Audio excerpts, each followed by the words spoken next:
Man, I love Buffalo. I think that it people don't give it as much respect as it deserves, like the city itself. I really enjoyed being there. Obviously, like our stadium there is top notch because the major league team played there for a couple seasons. So yeah, no complaints about Buffalo. I loved it. I love the environment of AAA is pretty different than AA. You got those big league vets. You got elite minor league prospects. You got kind of a mix of everything.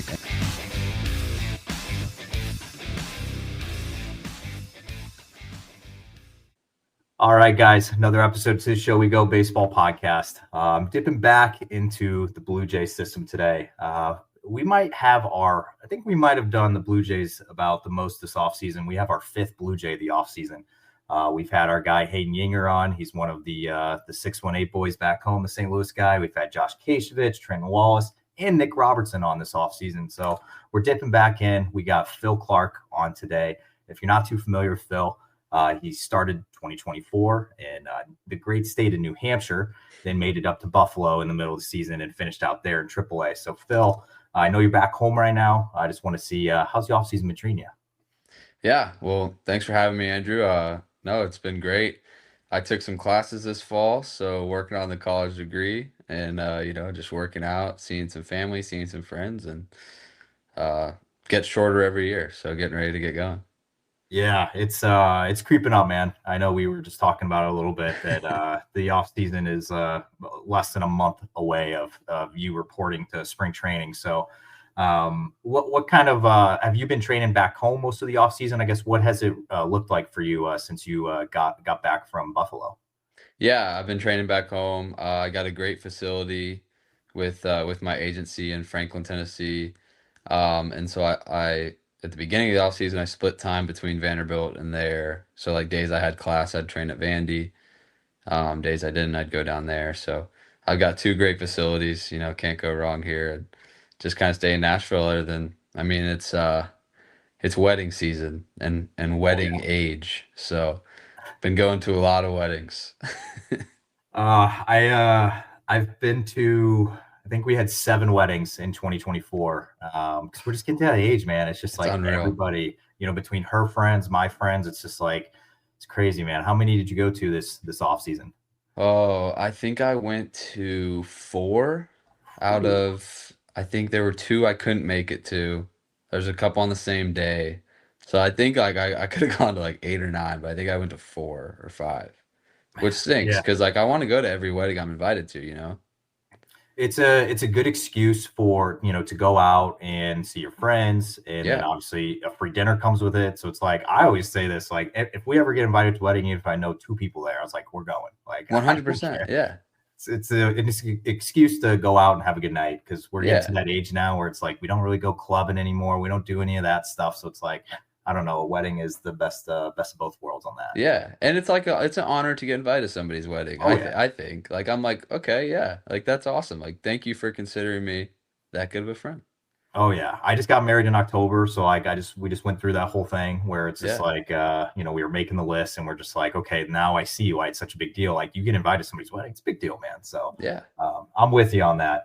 I'm gonna plug you here for a second. I saw you had something coming up. You got a catching clinic coming up. I think Yes. it's about a week from now. A week from today. Okay, so do you kind of want to talk about that and how that came to, and I guess just what that's all about?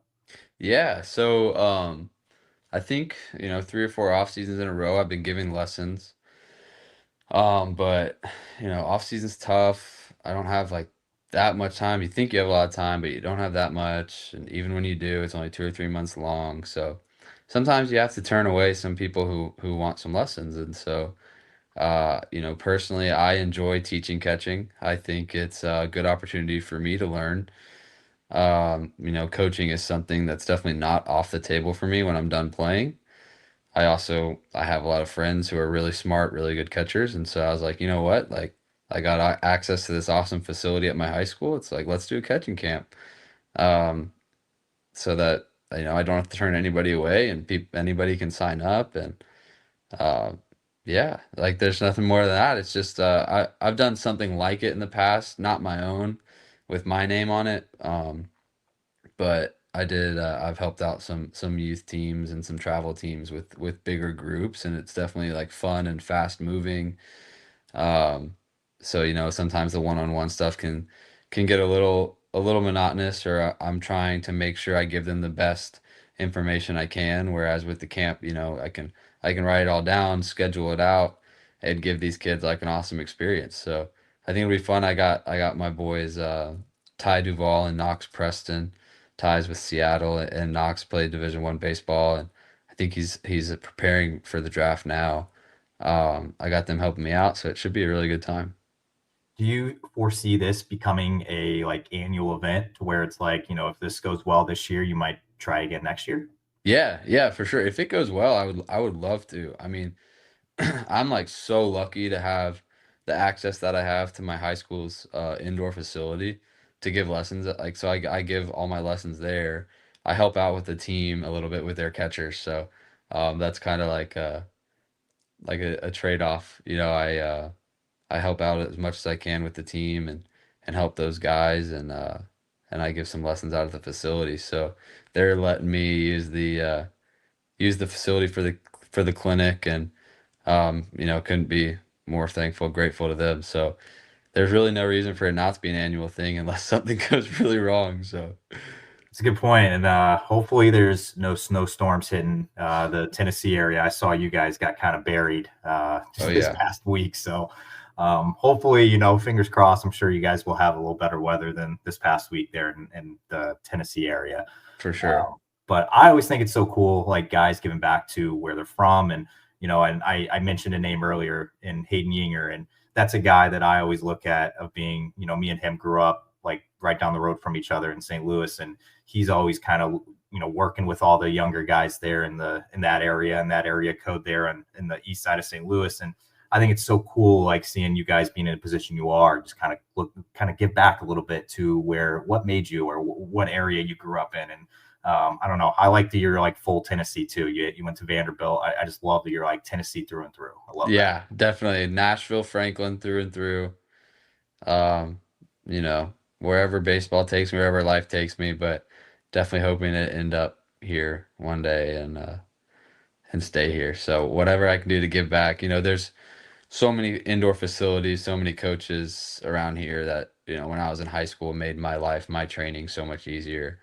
Um, and I have a lot of respect for those guys. So, whatever I can do to give back to their teams or their facilities or anything like that, I always try to do.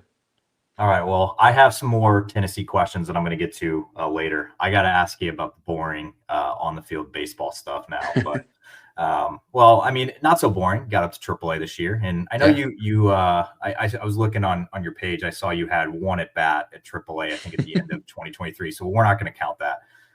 So you were officially up in AAA here this past season. Can you kind of talk about like some of the experiences and I guess takeaways you had from getting up to Buffalo this year? Yeah. Man, I love Buffalo. I think that it people don't give it as much respect as it deserves, like the city itself. I really enjoyed being there. Obviously, like our stadium there is top notch because the major league team played there for a couple seasons. Yeah, no complaints about Buffalo. I loved it. I love the environment of AAA is pretty different than AA. You got those big league vets, you've got elite minor league prospects, you got kind of a mix of everything, and the environment is like, I mean, I haven't played in the major leagues yet, but I feel like I mean, it's definitely as close as you can get in minor league baseball. There's no question about that. But the game planning as a catcher kind of took another step forward, and just I kind of realized the importance of catching up there. I think at the lower levels, it's easy to get caught up in the offense as a catcher, in your offense. You know that defense is more important, and you got a game plan. But the resources that we have in AAA to game plan, it's night and day. And so, just having those resources and seeing the importance of it with like veteran catchers that were on the team, like I had Brian Servin, Max McDowell, Peyton Henry, and like kind of the effort that they put into game planning, I learned a lot from those guys. And I think like the environment in AAA prepares you for the major leagues like way more than I expected. So it was fun, man. Like a lot of new experiences. You know, the talent jump from high A to double A, low A to high A, like it may be there, but the environment jump from like double A to triple A is like legit. And it was a good experience. It was fun, and man, the talent up there was incredible. We got some really good teams that we play. You know, we got Worcester, Syracuse, like Rochester, all those teams around Buffalo, like they were all loaded and great pitching, and it was uh it was definitely an experience. It was fun.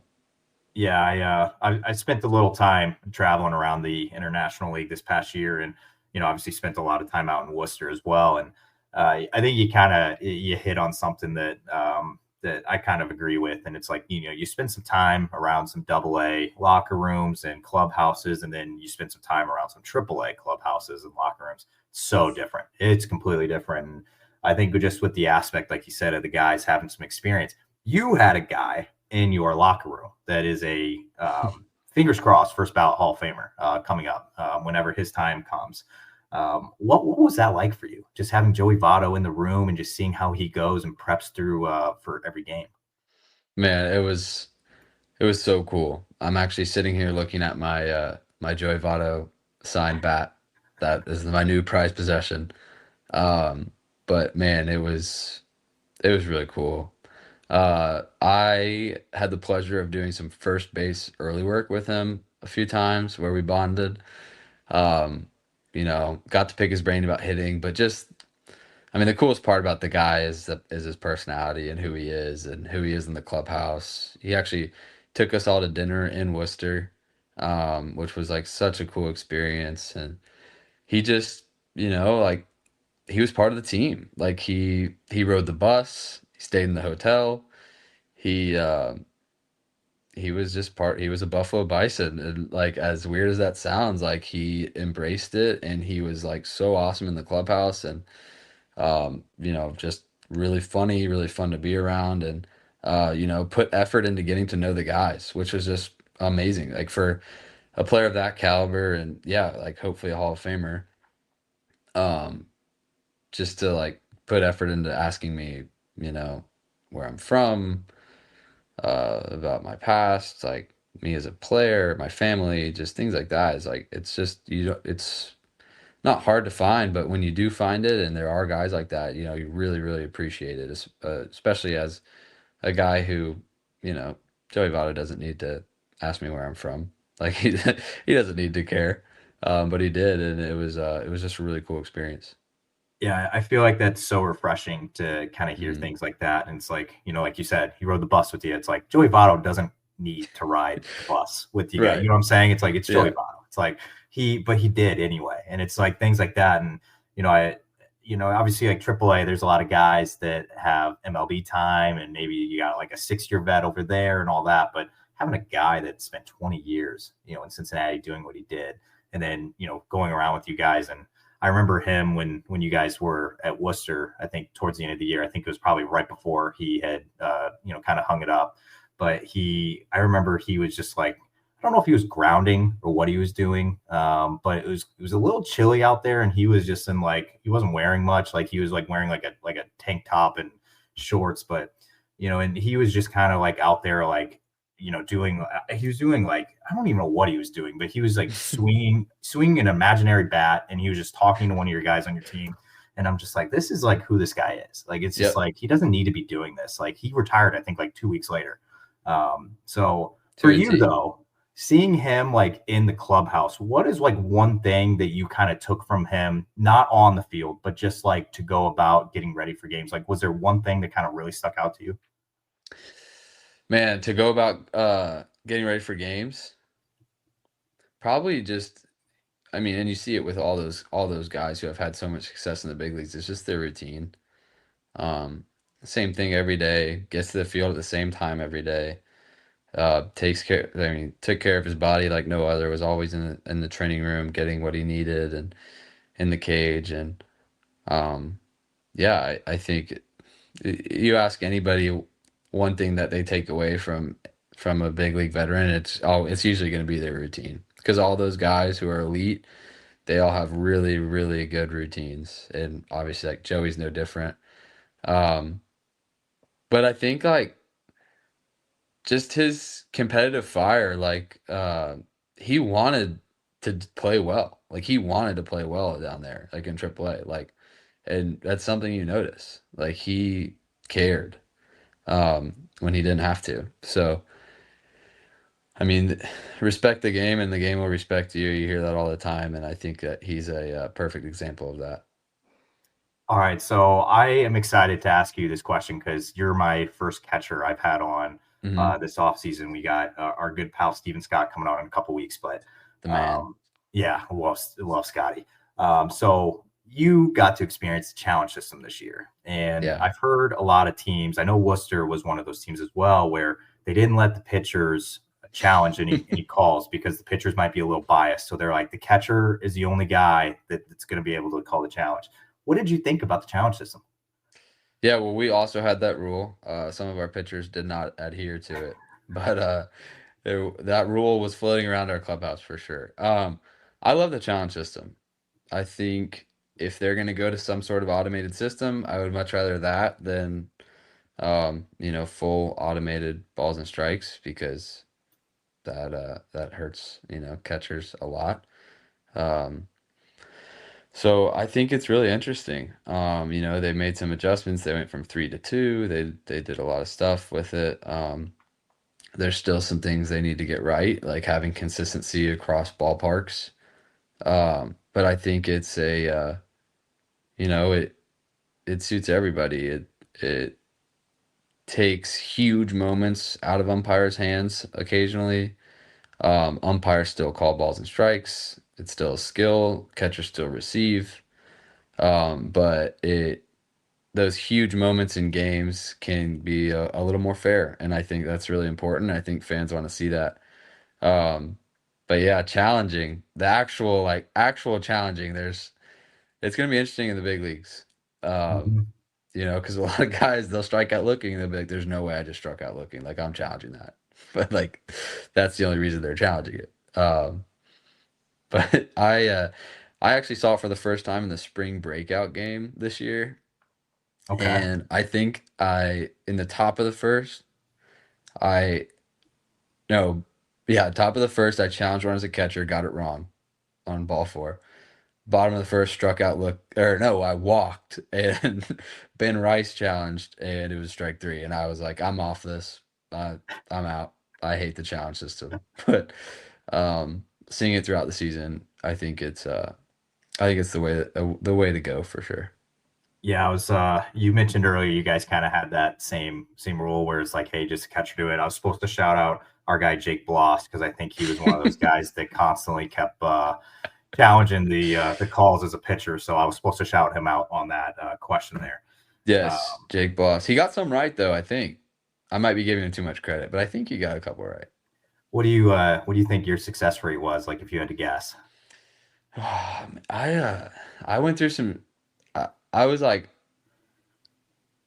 I kind of had it based on umpire. Like there was like some Okay. umpires that I knew couldn't see the bottom, and so I would do really well. And then there were some umpires who I'm just like I couldn't figure out, and then I'd do bad. So like based on the game, like I would be good or bad. I wasn't that great. Not as good as I want to be. I'm hoping this year I can take a step in the right direction. Max McDowell, that guy's a good challenger. I'd say I was probably 80%.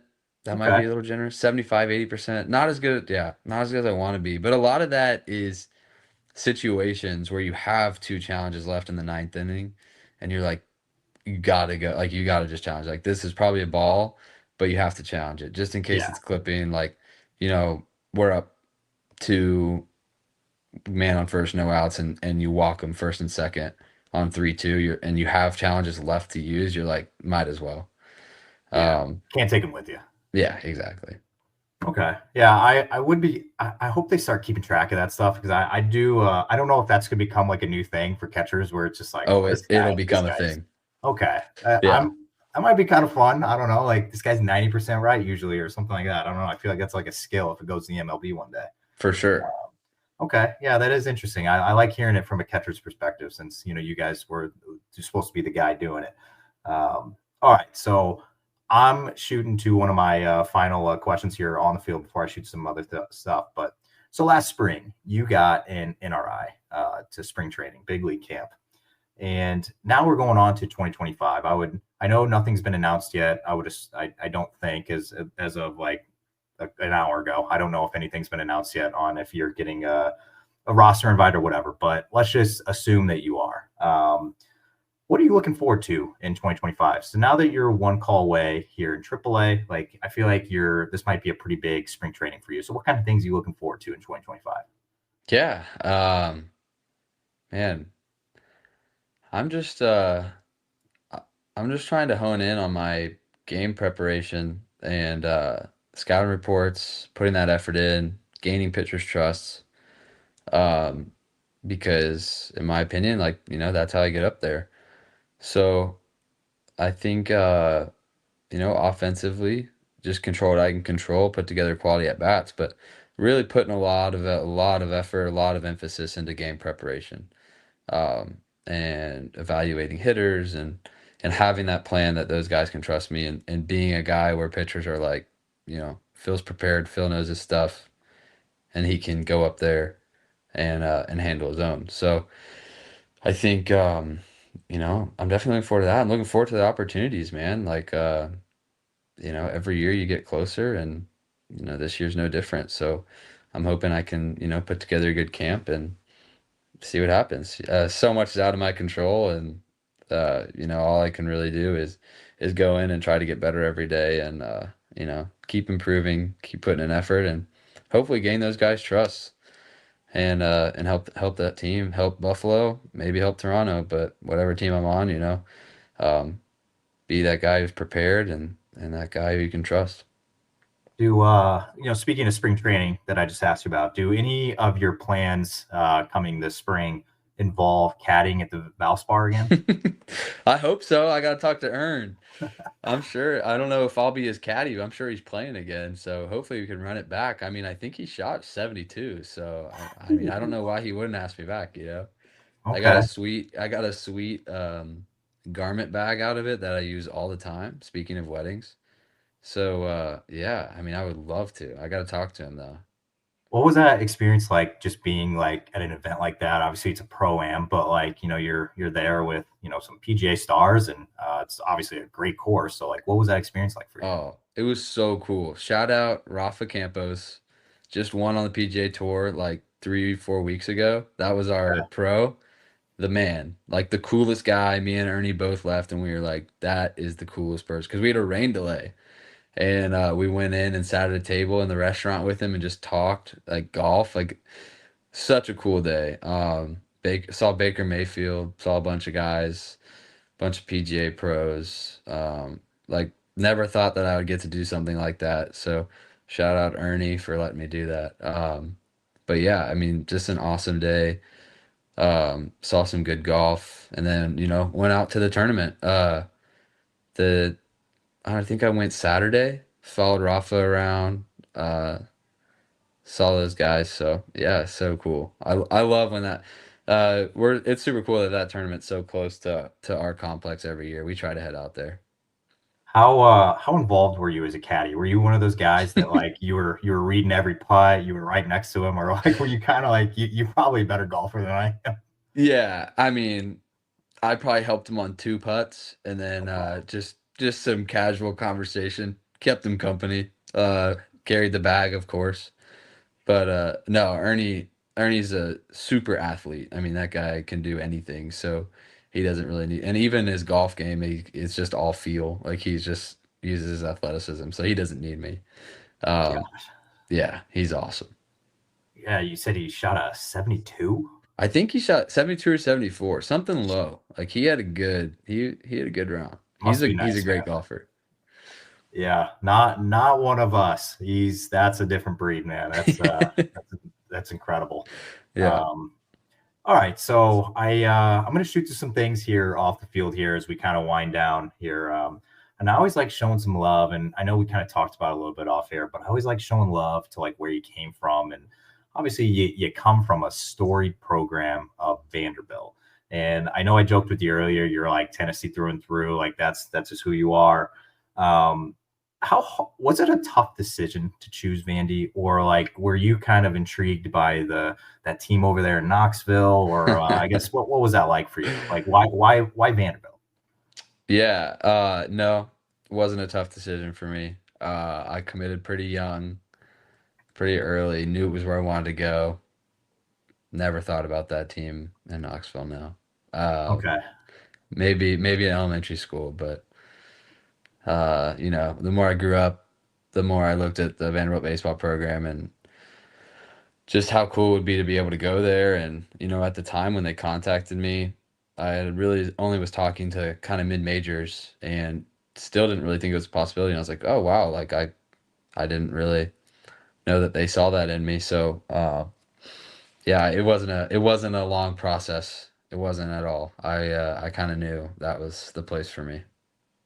All right, I'm gonna read you off a couple names here of Okay. guys that you played with at Vanderbilt, and yeah, I got a question about this. So you played with guys like J.J. Bleday, Austin Hmm. Martin, Kumar Rocker, it's a good name, Jake Eater, Dom Keegan, Stephen Scott, Justin Henry Malloy. Names go on and on. Like those are all the guys that I was kind of just peeking through, and I'm like, I know these names. These guys are either in the bigs, right on the cusp, whatever it is. Um, what was that like playing with guys like that? Probably for the first time in your life, because I would assume in high school you probably didn't have a ton of guys that were going on to play professional baseball. So getting in that environment there, Vanderbilt, and having every guy that I just listed was a draft pick, and probably in top 10 rounds, 12 rounds, whatever. So what was that like just being in a clubhouse with all those guys and having that much talent around you for the first time in your career?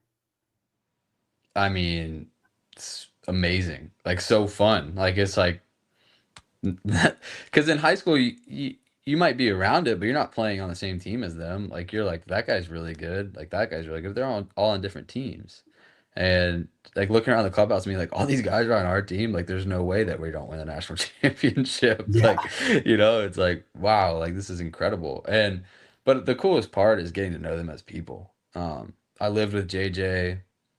Austin's still one of my best friends. I mean, like I see Kumar all the time. Um, just getting to know those guys as people and then seeing the success they have.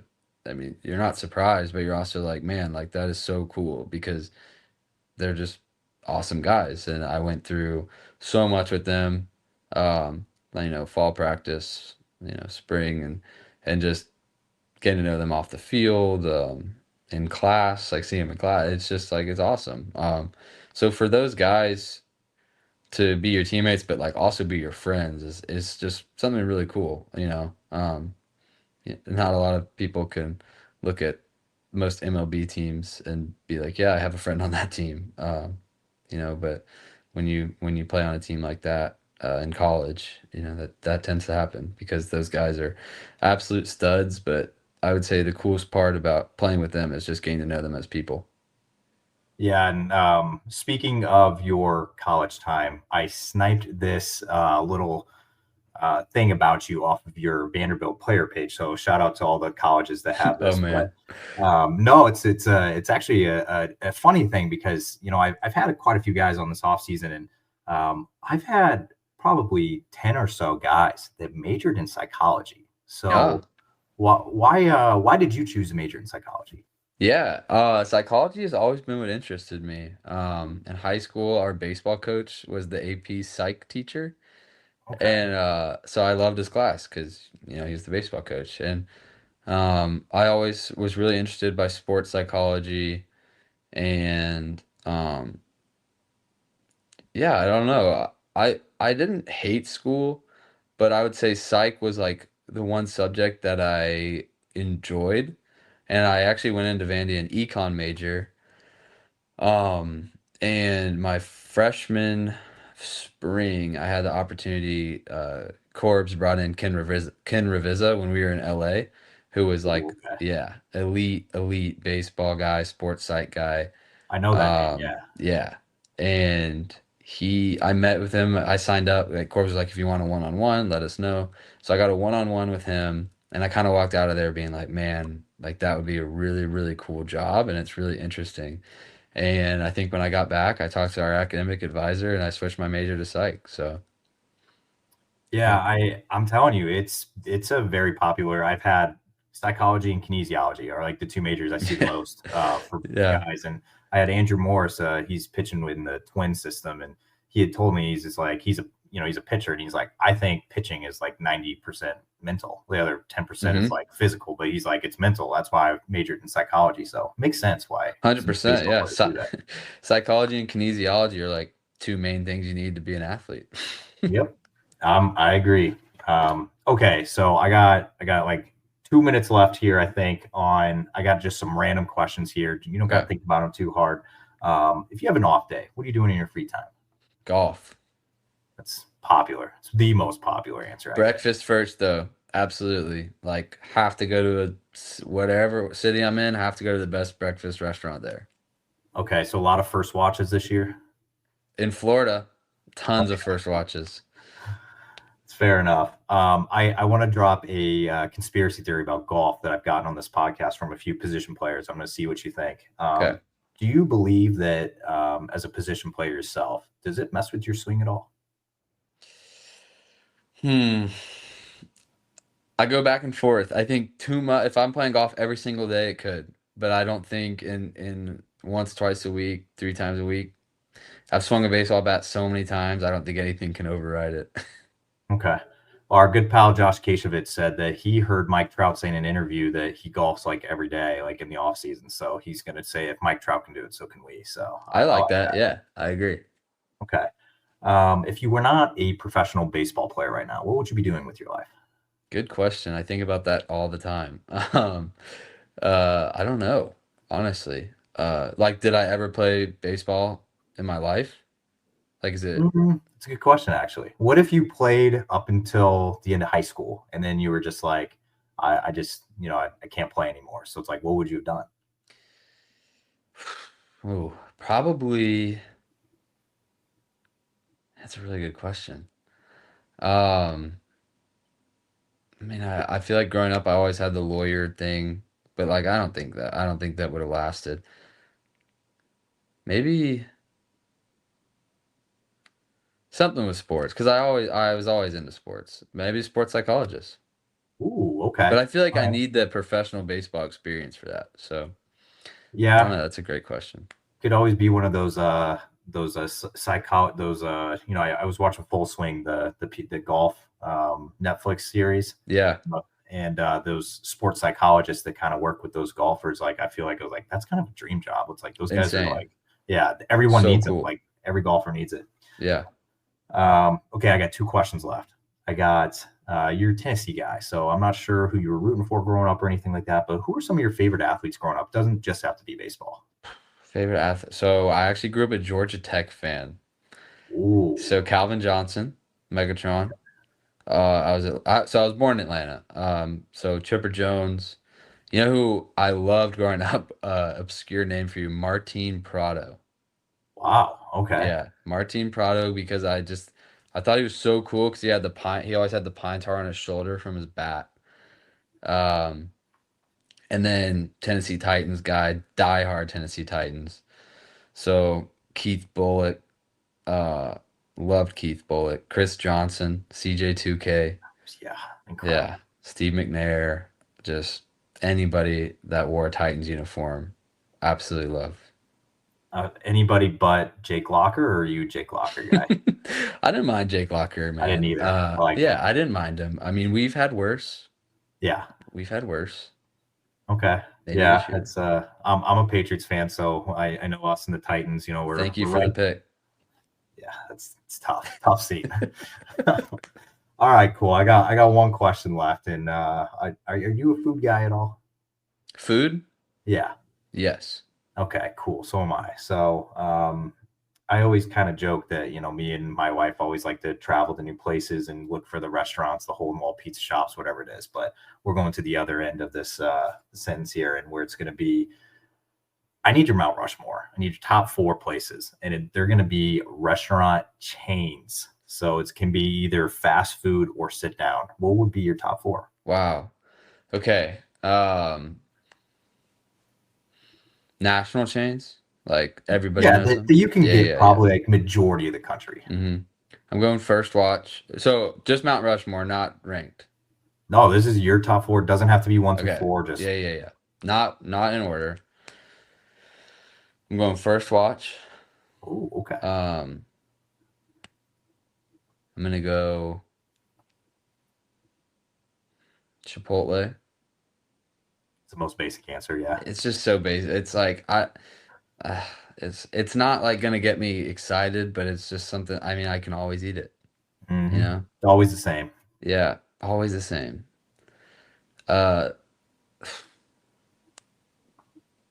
Man, this is hard off the top.